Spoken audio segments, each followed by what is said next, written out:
Call to order. Ms. Schultz, may we get a roll call, please?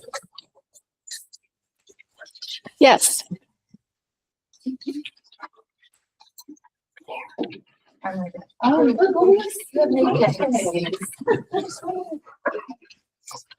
Paul Fox.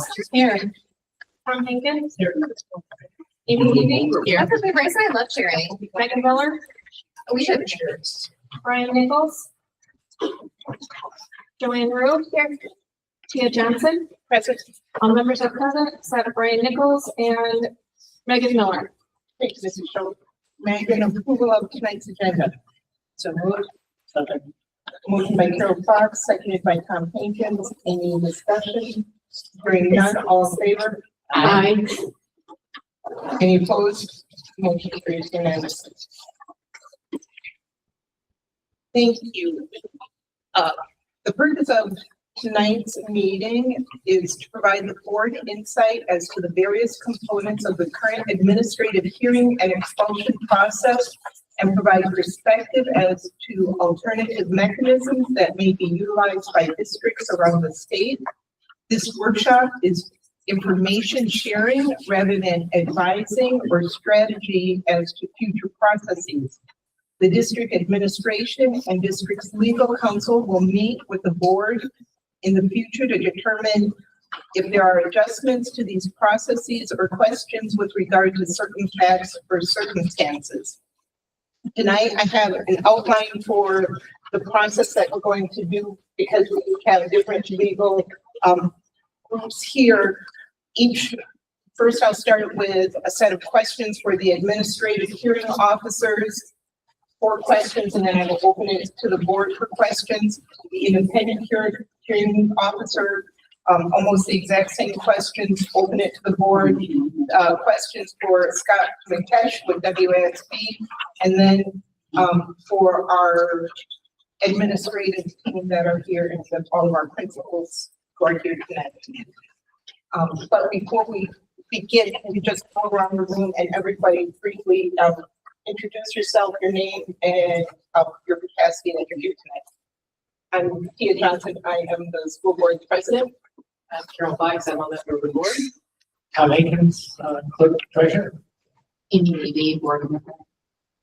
Leah Latt, assistant superintendent of curriculum. Missy Beavers, executive director of pupil services. Mark Coaches, hearing officer for expulsions. Attorney Kelsey McCarthy. I am one of the administrative hearing officers. Attorney Bryce Becker. I work with Kelsey as another one of the administrative hearing officers. Joe Brydox, principal at Aldridge. Emily Pels, principal at Blatt Memorial High School. Board consultant. Ryan Stengel, principal at Cruzen Middle School. Benji Clint, interim principal at Commerce. Fonda Lewis, principal at Gaston. Betsy Schroeder, principal at Floyd Learning Academy, the alternative high school. Virginia McAllister, principal at Merrill Elementary School. Lauren Moran, legal counsel district. Michelle Schultz, board secretary extraordinary. Joanne Rue, board member. And online we have I'm Scott Mickish. I'm one of the attorneys with the Wisconsin Association of School Boards. Thanks for having me. good to see you, Scott. And I see we also have board member Miller. Are you on, Miller? Megan, can you hear us? Looks like she might be muted. Okay. Okay, well, we will get back to that. So starting with the administrative hearing officers, Kelsey and Bryce, correct? Thank you. How does an expulsion come to you?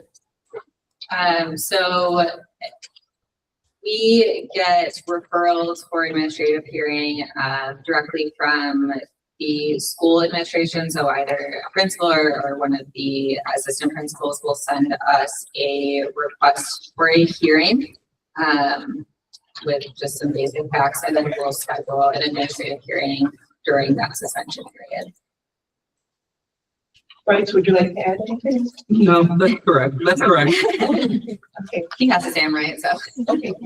And you did touch on this a little bit. What is your role in this process? Yeah, so we do the initial administrative hearing, and then we would refer a student at the end of that hearing either back to their home school, sometimes with some conditions that the families and I and the administration have agreed on, or to an alternative placement, or we would make a referral for expulsion. If we recommend expulsion, then we schedule a hearing with Mark. What decisions do you make or pass on to the independent hearing officer? So I make recommendations to the administrative hearing officer if we have recommended expulsion. So similar to the process that we used to use with when the board was hearing them, we would list out the reason for our recommendation, what we recommend as far as the expulsion period, and then return conditions and conditions that we recommend be in place if the student were to return early. But ultimately, it's the hearing officer's prerogative whether or not they adopt those recommendations or modify them. Any questions along the way? Or how do you want? I'm going to go through the 4 questions that I might have on the line and then open it up. So if we have questions, it doesn't know them. And Bryce, if you want to chime in at any time. I appreciate the team effort. And then the last question is there anything else you think is important for the board to know about your role? No, I mean, I guess just so that you guys know the process, we are available before hearings on occasion if the school admin want to reach out to us and give us some background. We don't mandate that they do that. Usually it's more severe cases that will get some additional information, but no, I mean, we're kind of just involved start to finish. We're making recommendations just based off of our experience, but also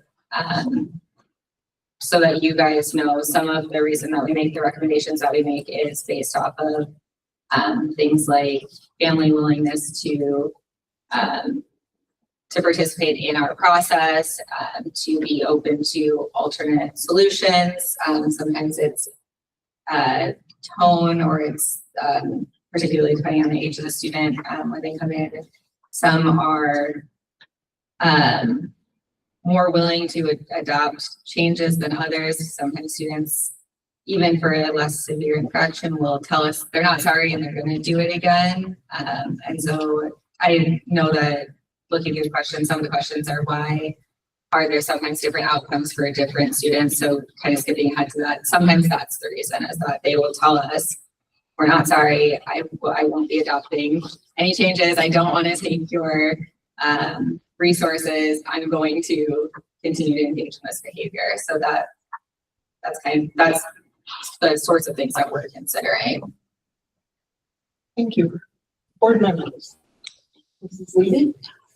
Thank you. So I'll start with the shortest questions, or the shortest answers that I believe would be first. Okay, so with respect to your recommendations, how much input comes from the building administrators into shaping your recommendations? It depends on the facts of the case and what our recommendation is going to be. So if I'm recommending someone return to their home school, but that we're going to be putting some restrictions in place, or they're going to be engaging in different services, that I typically rely pretty heavily on the school administration, because I don't want to create what I see as a solution, but that's impossible for them to actually facilitate.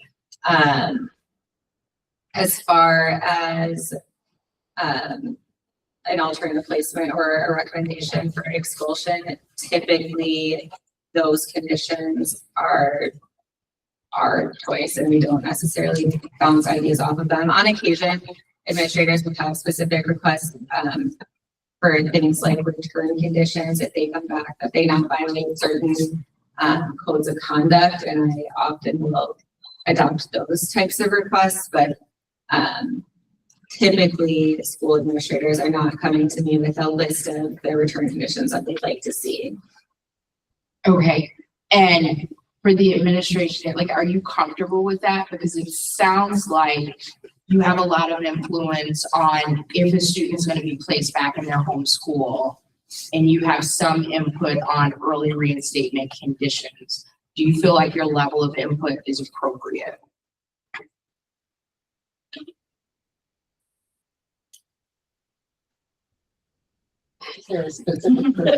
Well, no,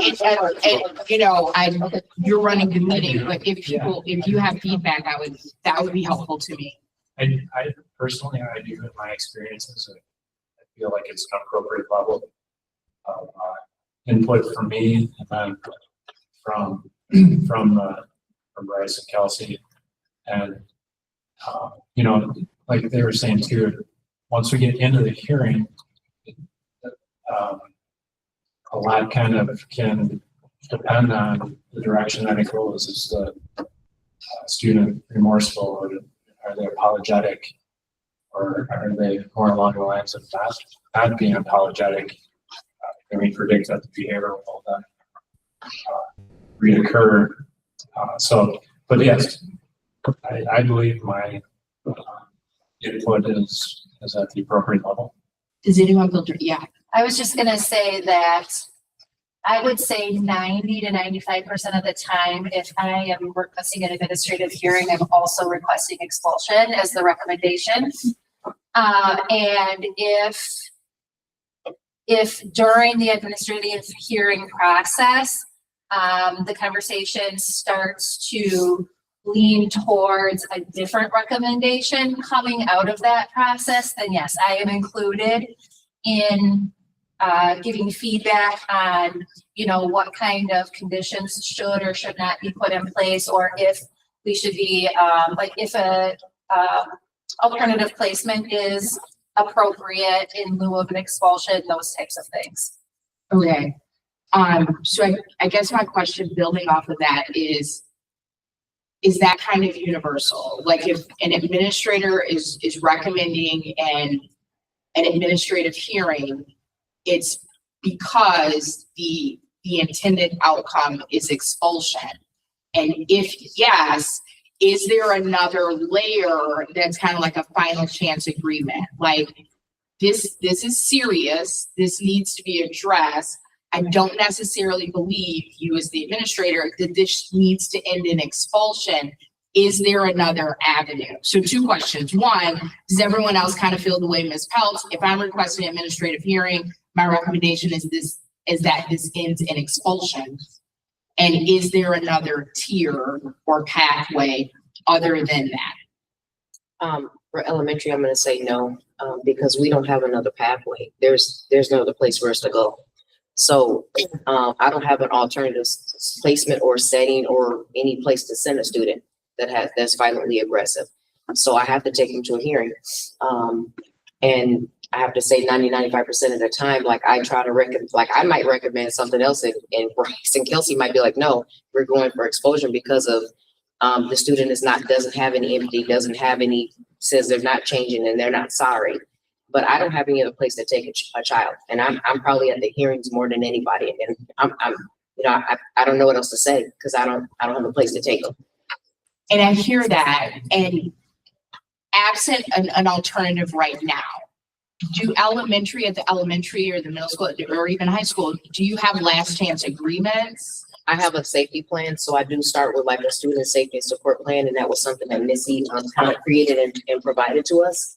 So I do put that in place. I start with that, and we also create like safe plans. Like if the student does this, we do this. So we try to do these tiered steps with them, and we go through that safety plan. We put that in place for 30 days, and we review it every 30 days, unless something else happens and we come back sooner.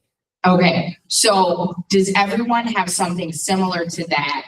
And if I'm understanding it correctly, if this kind of intermediate step is unsuccessful, then the student heads to the administrative hearing where the outcome, unless there's an exception, is expulsion or an expulsion hearing. Or I've had a couple that have been recommended, not expulsion, but recommended removed from the building and placed into fully virtual. Okay. All right, this is helpful. My next question, I have two more.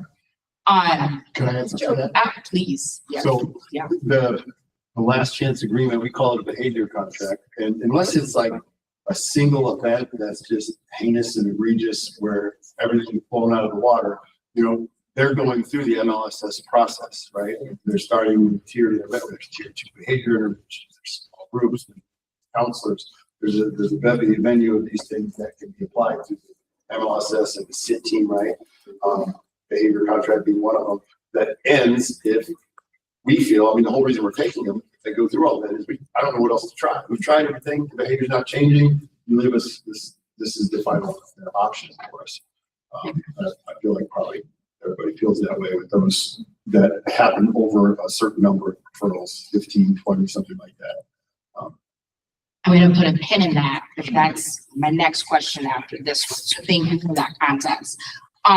So, okay, the administrative hearing ends in recommendations, and then the expulsion hearing ends in recommendations. So my second question, I just have three right now, is what is the thought process that goes into shaping an expulsion recommendation that may be different from an administrative hearing recommendation?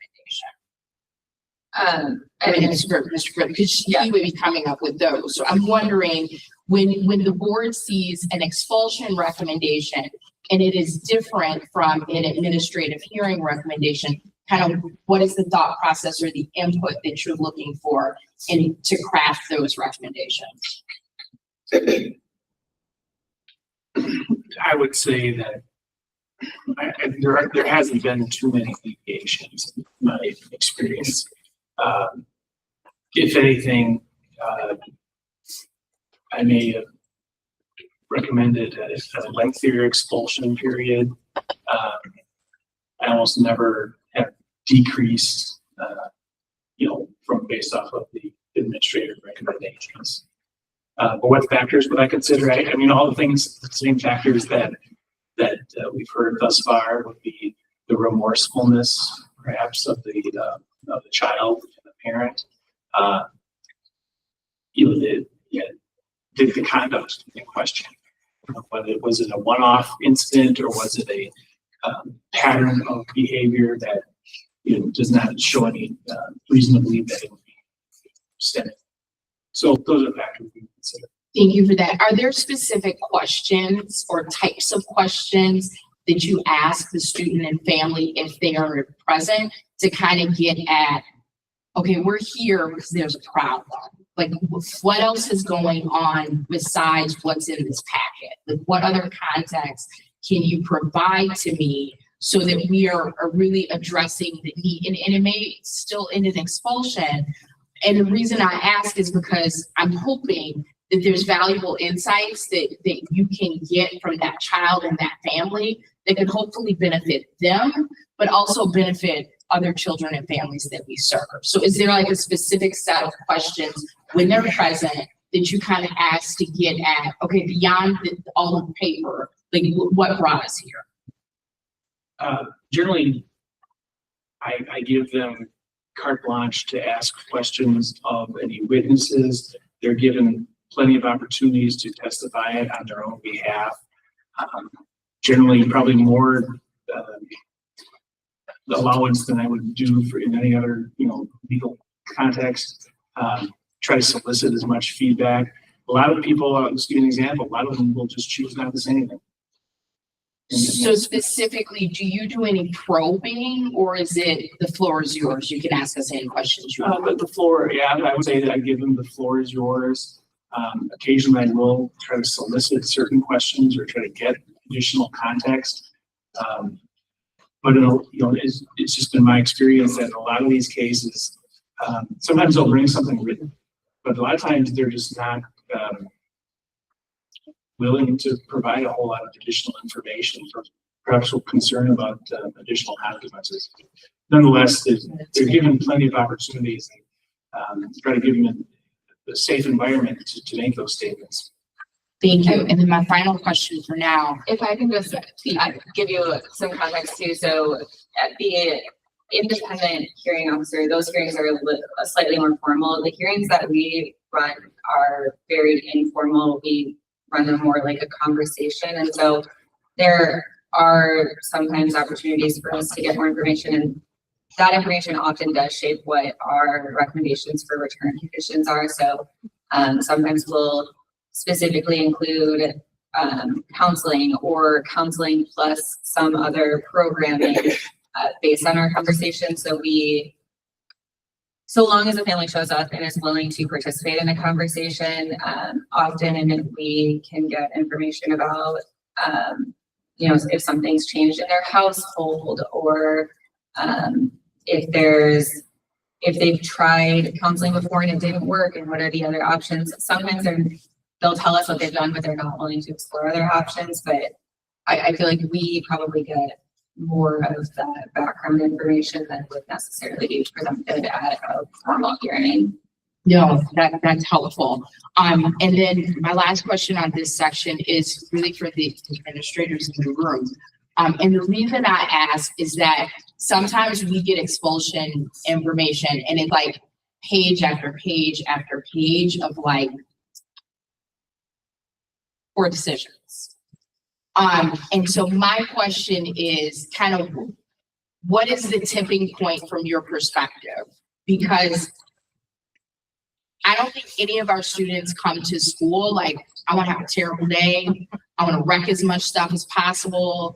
And I don't think any of our kids come to school with that mindset. So what is kind of the process of before a child gets to an administrative hearing? Like, okay, we got 10 offenses here. Okay, we got 17, like whatever the number is. And I get it's not just a number.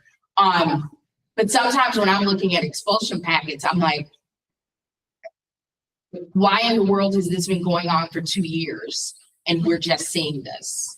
And I don't know what I don't know. So I need your help. What is the tipping point in behavior, circumstance, the impact of other students and adults in the building where you're like, all right, we got to call it?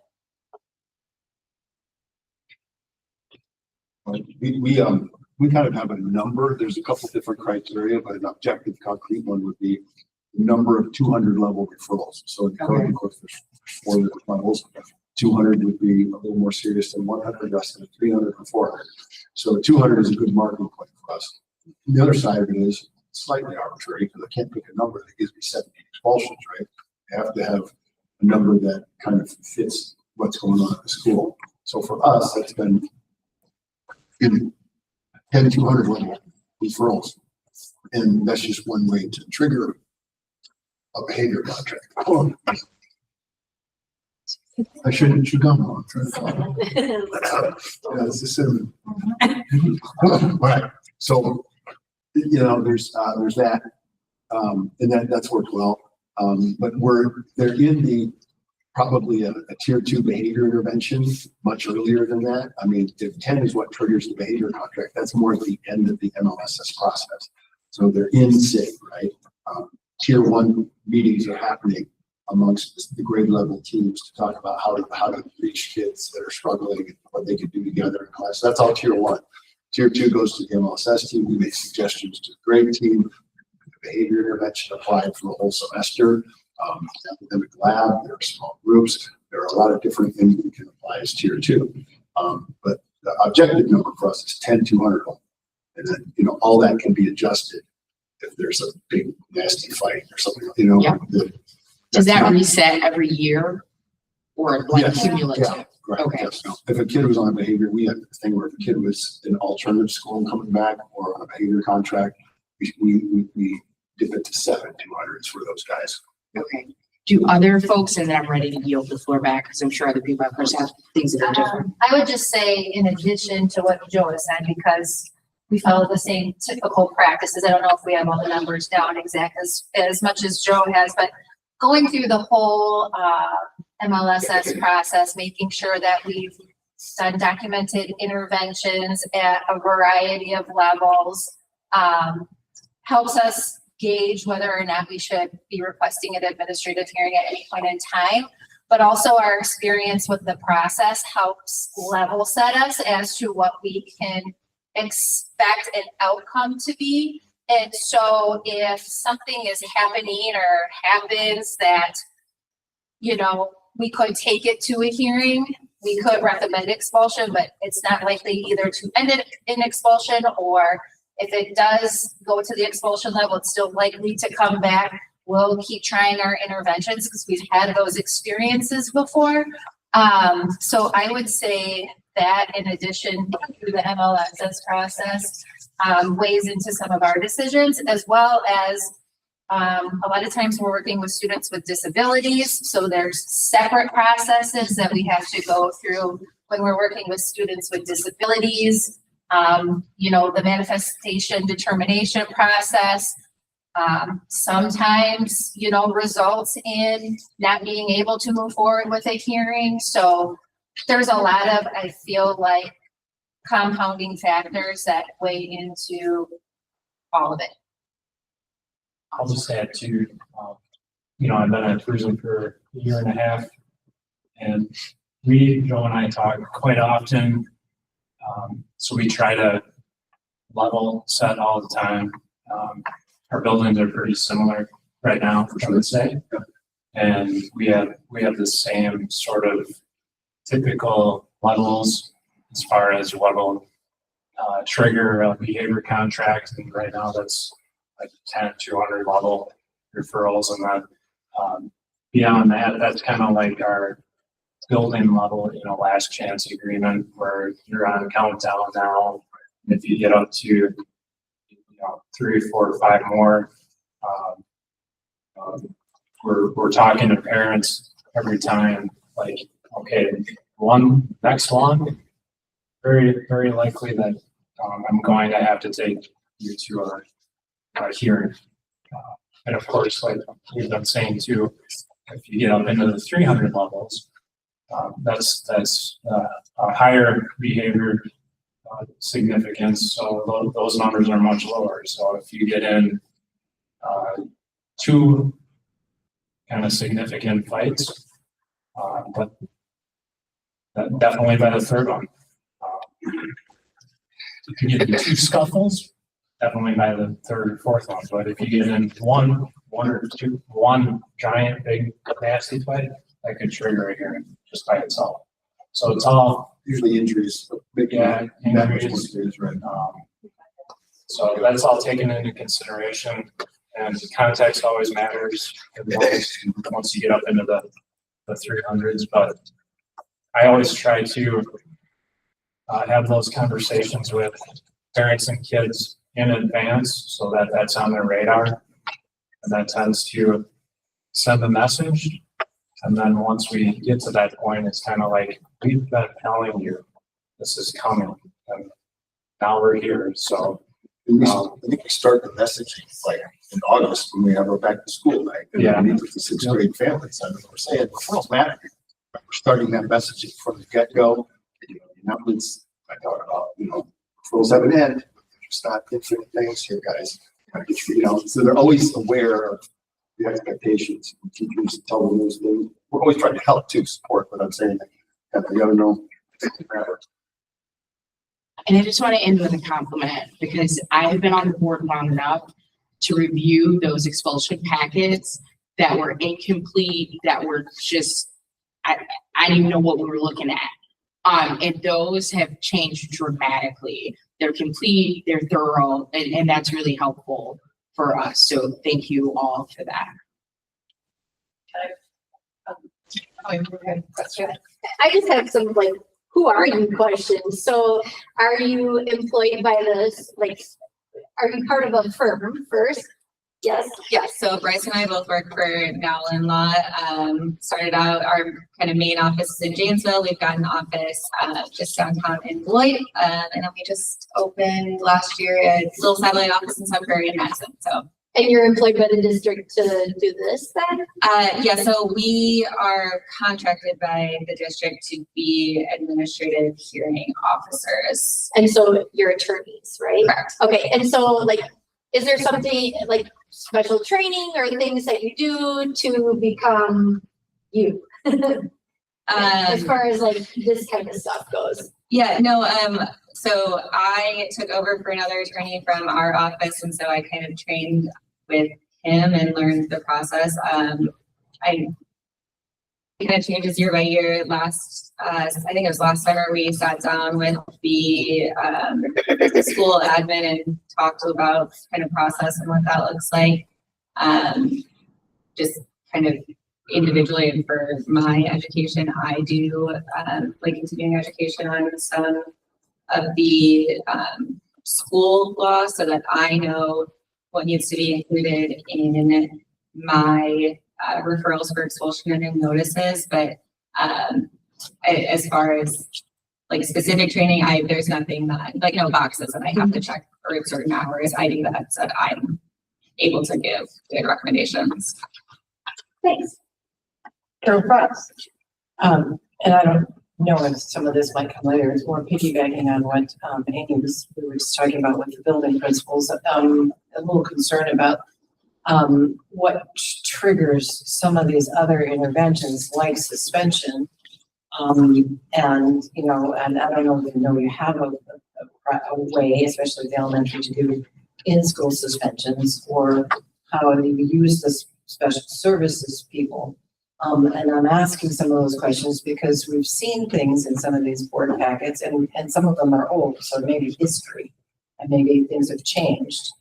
But there's a kid throwing stuff around in the classroom. They go down and meet with a counselor, and half hour later they're back in the classroom, and then they're throwing things around in the classroom.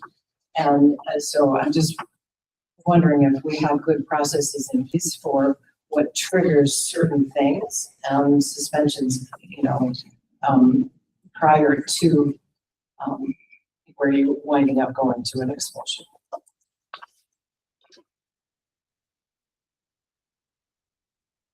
I think that we have a behavioral process at the building level.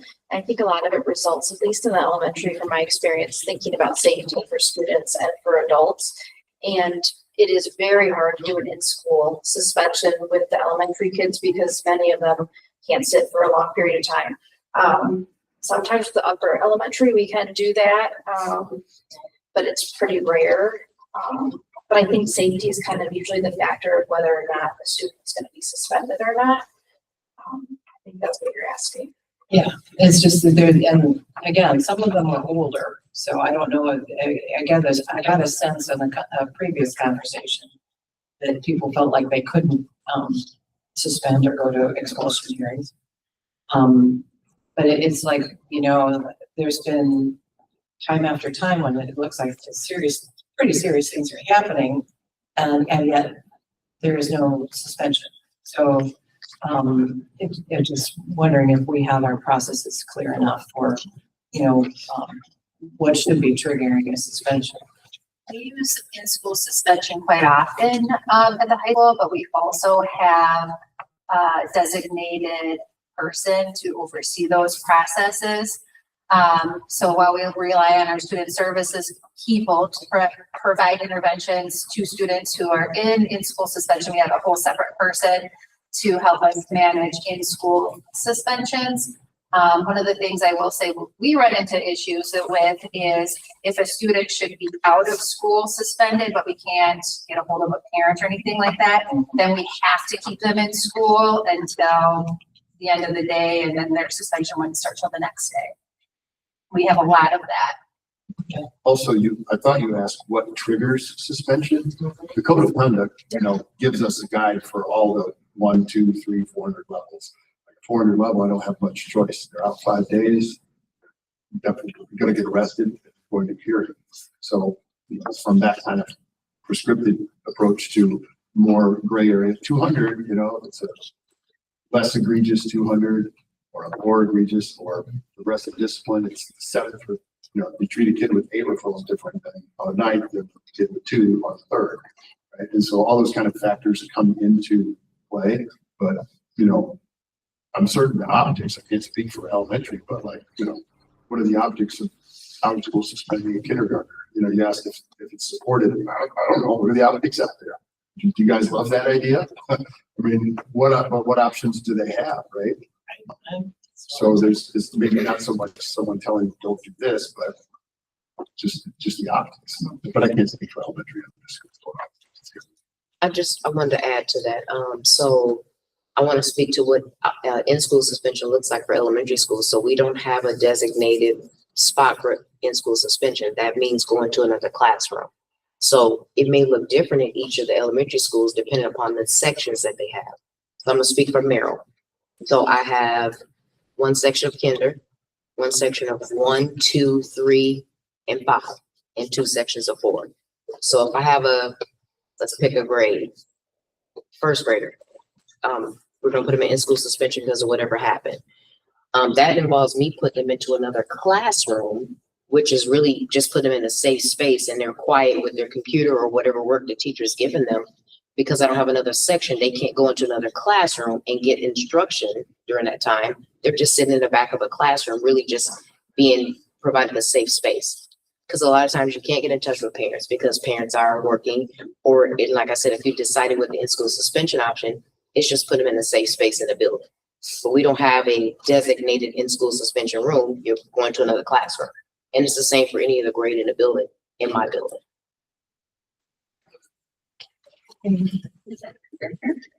Megan Miller and then Tom Hagan. Megan? Hi, thank you so much. Are you able to hear me okay? Yes, we can. Okay, cool. Sorry for the not being able to be there in person. This is touching a little bit on what Ms. Fox was talking about. Just one question. As board members, we often hear complaints that like the board needs to do more to support buildings. So I understand like what that looks like and feels like as a board member, given what I know and understand about like my role. So my question really to sort of everybody else as part of this process, the way that you experience it, I guess like from your perspective, how can we as a board best support like administration and staff to improve, leaning into that proactive and preventative system that you have in place? Like somebody just talked about this, like it is but it's heartbreaking anytime we have to do an expulsion. It's like the worst part of this whole situation, especially when there's much younger kids. So I'm just curious, I would personally love to receive any feedback you have of how we can better support you from like a policy or practice standpoint to help make those proactive and preventative systems more effective.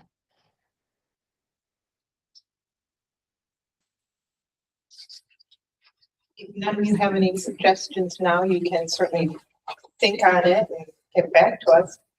Absolutely. Yeah. I didn't mean to put anybody on the spot, but I mean, one of 7, we hear this frequently from, I'm sure I'm not the only board member that's heard from a teacher or a community member, like, we got to do something more about these buildings. And like, again, I know what, from my perspective, that looks like, but I don't know what I don't know. So yeah, if you guys want to think on that and let us know, I think that would, for me, I would really welcome that feedback. But thank you all so much for being here. I've really enjoyed the discussion. Thank you.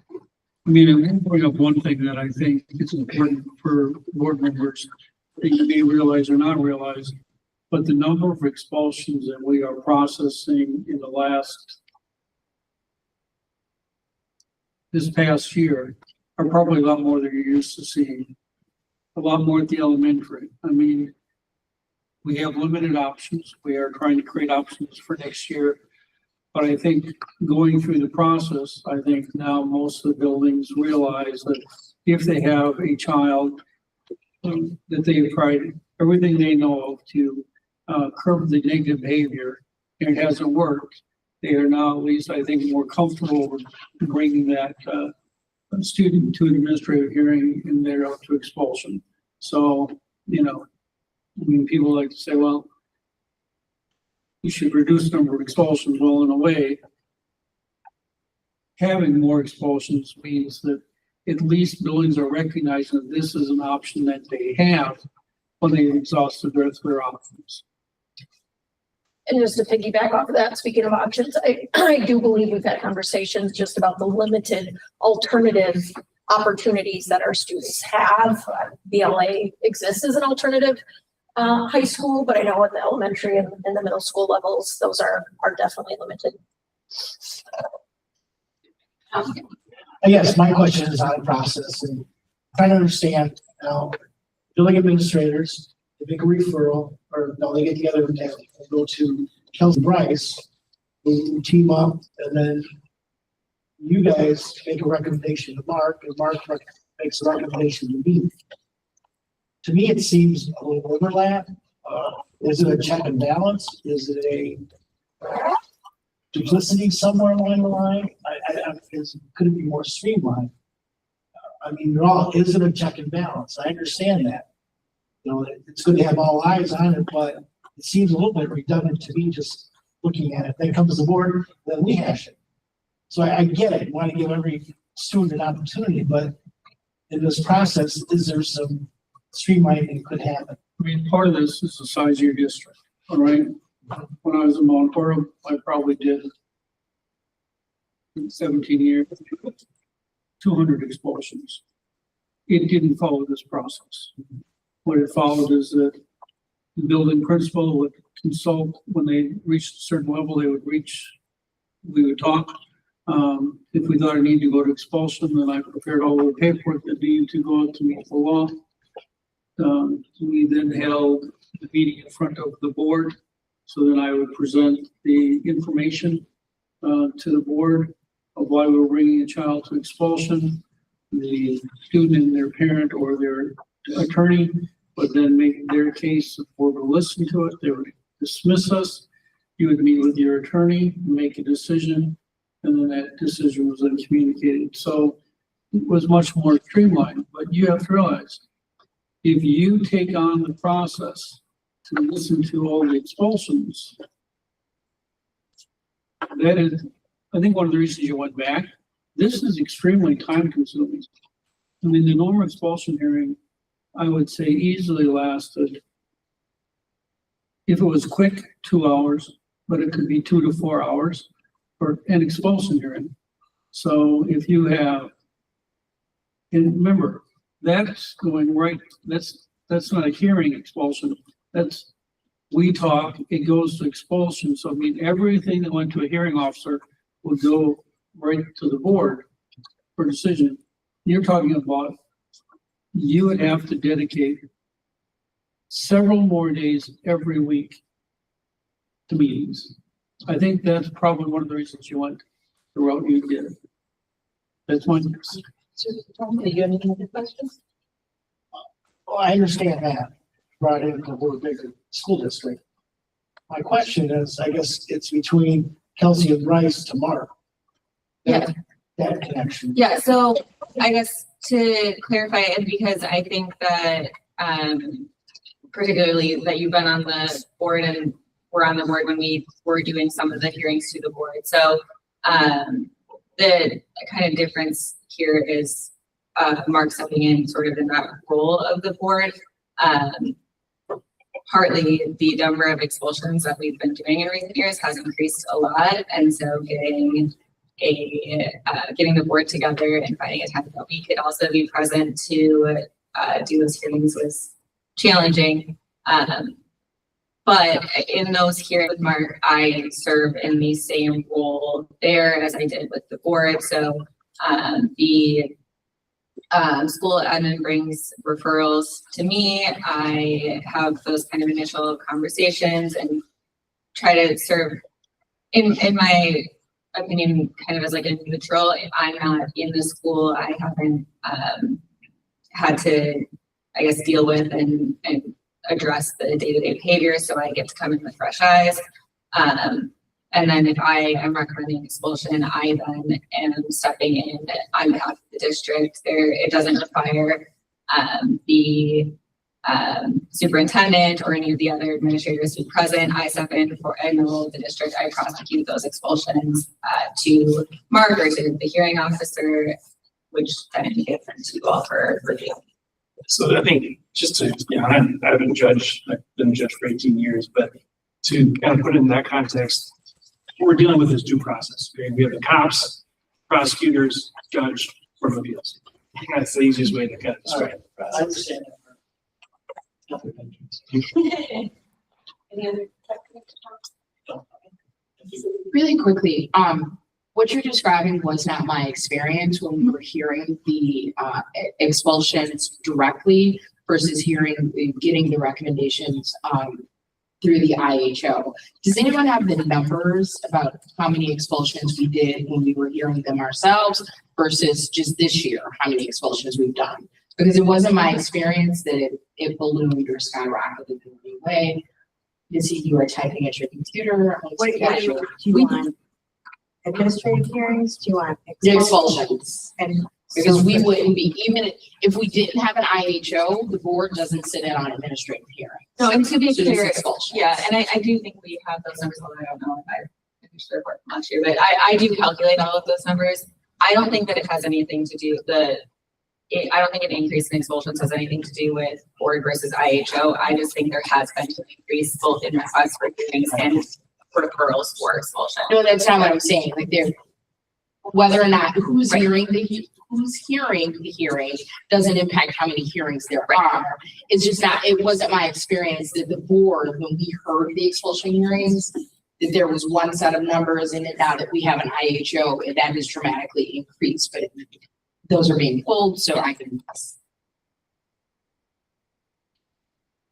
Okay, so while we wait for those numbers, the next set of questions, are there any more board member questions? Okay, next set of questions are for the independent hearing officer, Mark Apostol. Similar to the previous set, how do you receive the case for expulsion? Yeah, the process is that I'm contacted by a representative of the law firm to coordinate a schedule. Okay, so we're obviously very sensitive to the timelines involved, making sure that we statutorily meet those timelines. I would say this is one of the benefits. You talk about like scheduling. Superintendent Anderson mentioned that. By virtue of having an IHO, we have greater flexibility in the schedule, right? So we can do it during the day. And oftentimes it's frankly more convenient for the students. So that's how it starts. They reach out to me, we coordinate calendars, we schedule a date for the hearing. I get notice from the district that they've, provided the sufficient notice. I usually just double check that to make sure that it hits the statutory requirements. It's required under 2013. So that's the process. I'm contacted and I literally just, come on the scheduled time. Thank you. What is your role in the process? Yeah, so I would just say my role is to administer justice, right? Is to act on behalf of the board to ensure that the students' due process rights are upheld. What decisions do you make and how do you pass those decisions on to the board? So the decisions I make are, one, I determine whether or not the facts as alleged are supported by the evidence. Okay, and if so, do the interests of the school, I should say, did it in fact the conduct endanger the health, welfare, and safety of others at school on the supervision of the school authority and the interest of justice demand expulsion. And then the third question would be, what is the appropriate duration of that expulsion? And kind of 3B would be, what if any conditions would be applicable to that expulsion order? Okay, taking into consideration the advisement that's provided by the administration's council. And I would say I lean heavily on that because I trust that, and again, my bias is that I've been a longtime school administrator. I was a former counselor at both middle school and high school level, so I defer a lot to the administration who are working closest to those child in those situations. And I believe that their intentions are coming from the right place. So deference to the administration's recommendation. And the last question before I open it to the board, is there anything else that you think is important for the board to know about your role? Yeah, I think Ms. Miller who mentioned that earlier, which is to say, board members you don't join a board to sit on expulsion hearings. Okay, you want to be affecting public policy. You want to be working towards the betterment of your schools. And when you get involved in very contentious and sometimes very sad expulsion hearings, that is not, one of the reasons that you want to be on the board. It's an important duty, and it's an important duty that you delegate to a hearing officer, but it's something that you should have enough confidence that when you delegate that I'm acting on the board's best interest. But having said that, I think it's just one thing that the board has the authority to delegate, which is a very unpleasant task.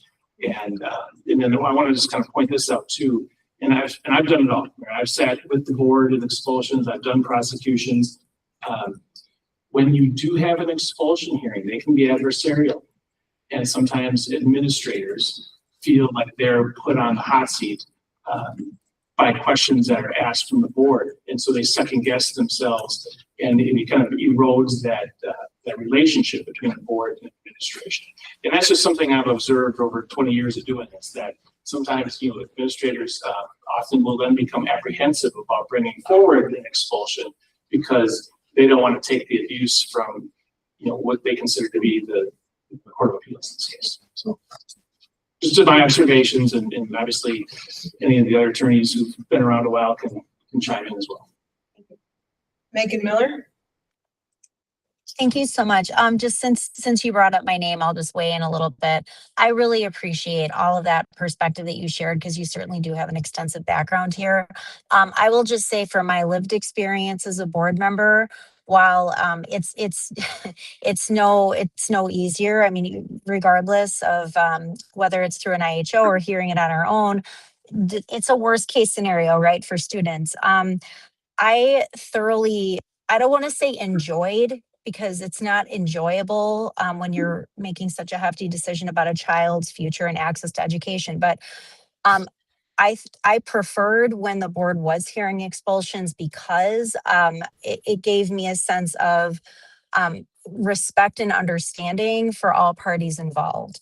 So I would also just say that it is extremely important to me personally, and I'm sure for the other board members as well, that our administration feels supported and respected by the board. So if at any point there has been or could potentially be in the future, any type of misunderstanding or clarity about, like, somebody is asking a question, does that mean my administrative, competence is being questioned, or my trustworthiness is being questioned? I would just personally clarify that that has never been the case. And if there ever were confusion about that, I think it would be extremely productive just to have some norm setting, maybe prior to, just so that we can all be clear on when questions are asked, it's in the spirit of, this, and certainly not to antagonize or question anybody's credibility or competence or anything like that. So I just wanted to put those thoughts out there. I think the value of the board having the contact with the entirety of the process really helped me have a much better understanding, and it helped me be a better decision maker, and certainly increased my respect for our administration and the operations of the district. Thank you. Any other board members have questions for Mark Capocious? Mr. Hagan? Yes, the timeline, Joe or Emily, or any of you guys, but when you want to go this route, then you call Bryce and or Kelsey, and then That's not the first step. First step is you do a hearing request. correct. Within 24 hours. Yes, form. That you email. Gotta have that. You email Yeah. within 24 hours, Goes to the superintendent. and then they have to get back to you, right, within X amount of 24 time. hours, yeah. Yeah. Usually- Back in 24 And then hours. how long from Bryce and Kelsey to Mark? They are required to be heard within 10 days. Okay, so then your action takes within 10 days of the trigger. Yeah, so we have to have our hearing within the suspension period, which is typically 5 days. So whatever day ours falls in, if we recommend expulsion, we then have 10 days to conduct the expulsion hearing with Mark. With Mark. A student cannot be suspended for more than 5 consecutive days unless they have a notice to, or a notice for expulsion. And Mark, then I know we've heard it, I'm sorry. So Mark, you deal with us, how long do we have Would you notify? Yeah, you have 30 days from when I issue an order. Okay, the board has 30 days to schedule that. And then within that 30 days, the board has to approve, reverse, or modify them. Thank you. That's it. Is there a reason, or an intentional thought process behind why we see so many expulsions with an expulsion period through the 21st birthday? Well, I'll start and then I'll defer to the administration here. That would be done because if a student is a student with disability, they be eligible for education to age 20. So that's the decision, at least as I understand it.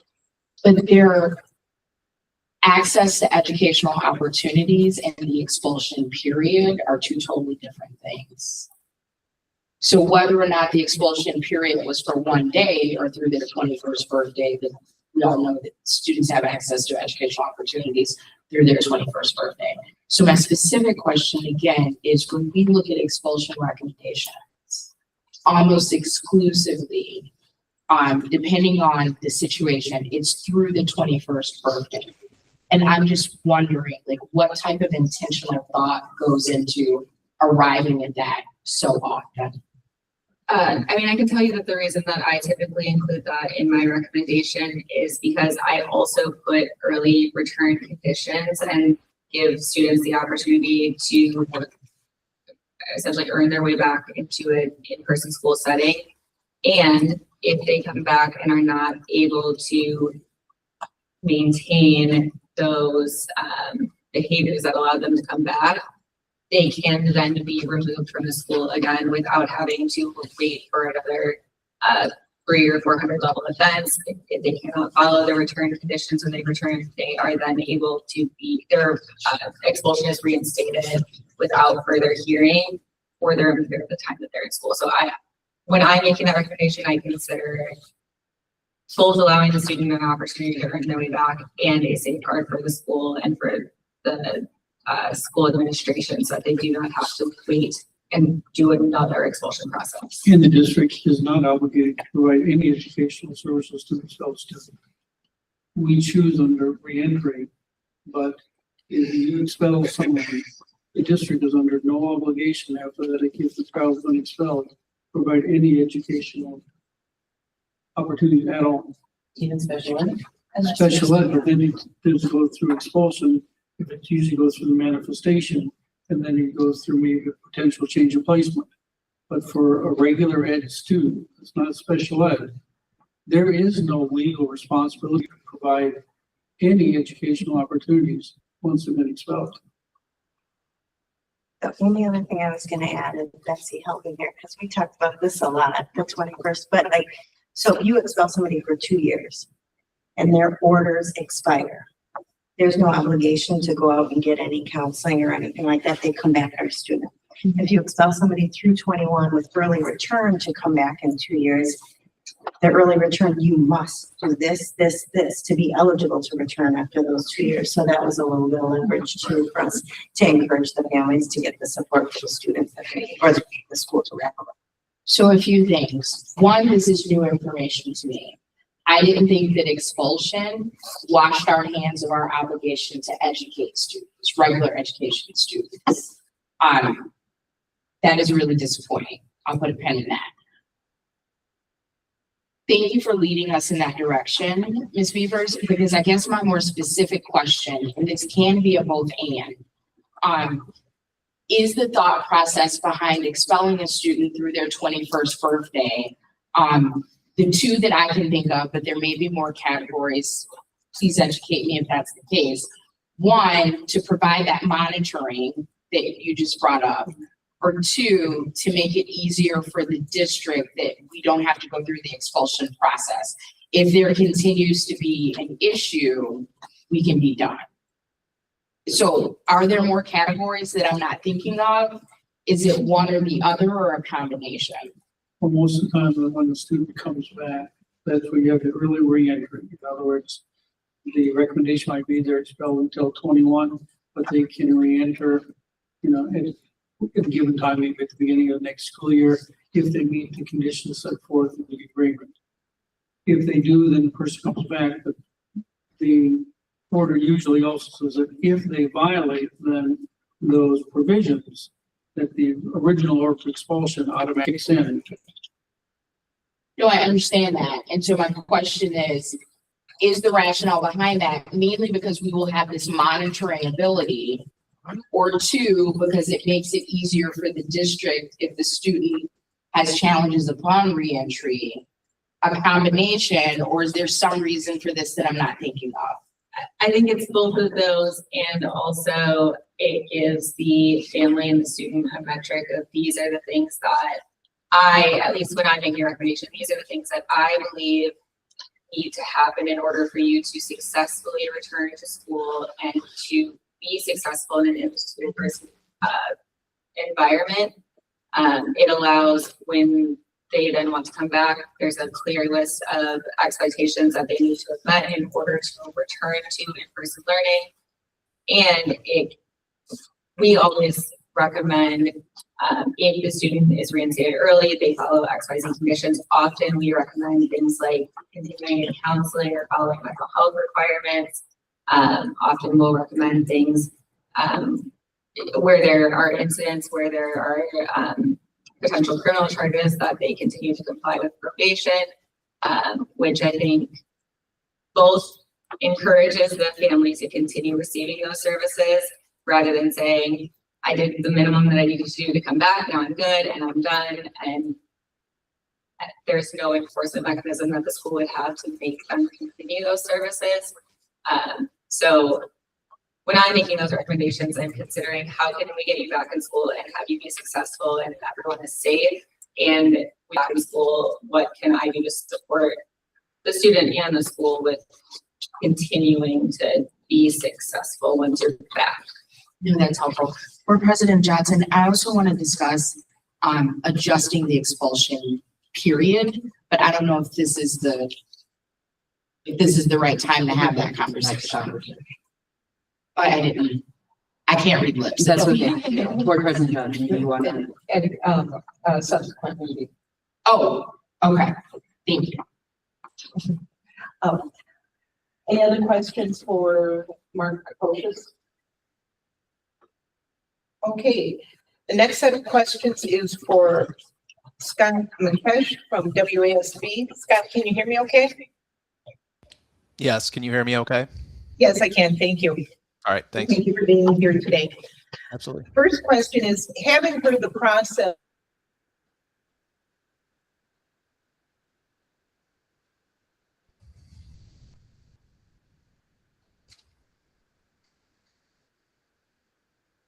You just cut out. All I heard was having heard the process.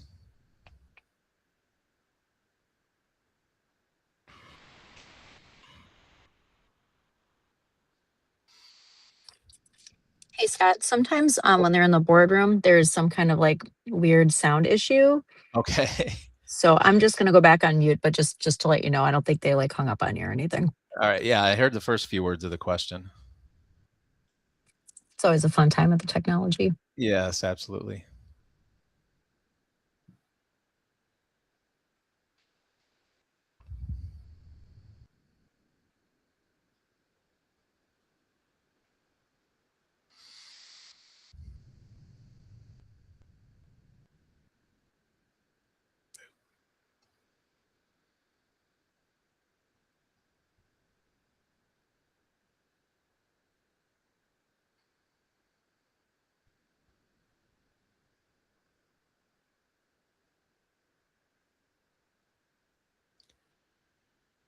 Megan, are you still there? Yes, I am. Do you think it would be worthwhile for me to leave and try getting back in, or should I just wait? I just texted, yeah, I don't know. I just texted Michelle Shope, and she's our board secretary who's sort of running the meet. And then I texted another board member. Let's see if I can get somebody to respond Okay. first, maybe. Because otherwise, I mean, it's just not going to hurt I mean, I'll be here and it'll still be an open link. So whatever you're comfortable with. I'll wait for a minute. Then maybe if that doesn't work, I'll leave and try getting back in. Sure thing. All right, here, I'm just texting Tia too. I don't know how often she checks her phone during the meeting.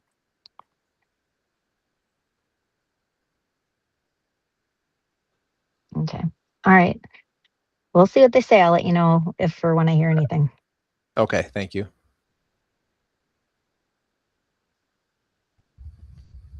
Get that number on expulsions, and do they take money away from the district?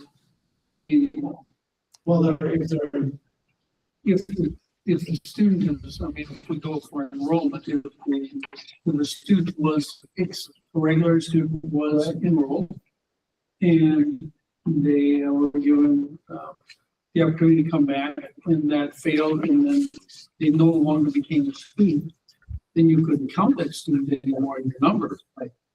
But if they get expelled like in November, It didn't impact, it doesn't. because you're counted on the third party. But that's, I mean, you can't use the financial, I mean, are they? No, I'm not just asking questions. You guys there? Can you hear me okay? Yes. Hey, Scott. Yeah, you got three words into my section and all heck broke loose. So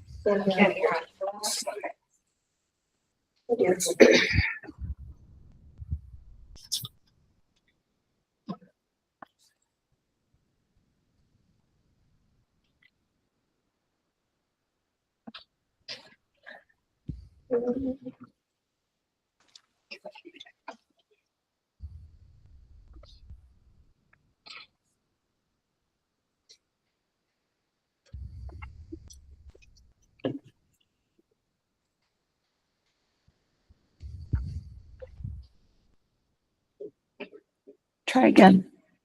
Can we hear you? Scott, can you say something?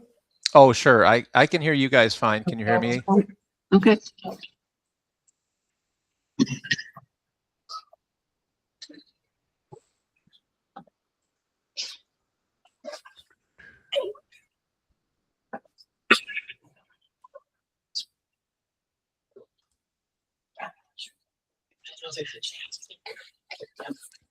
Can you hear me now?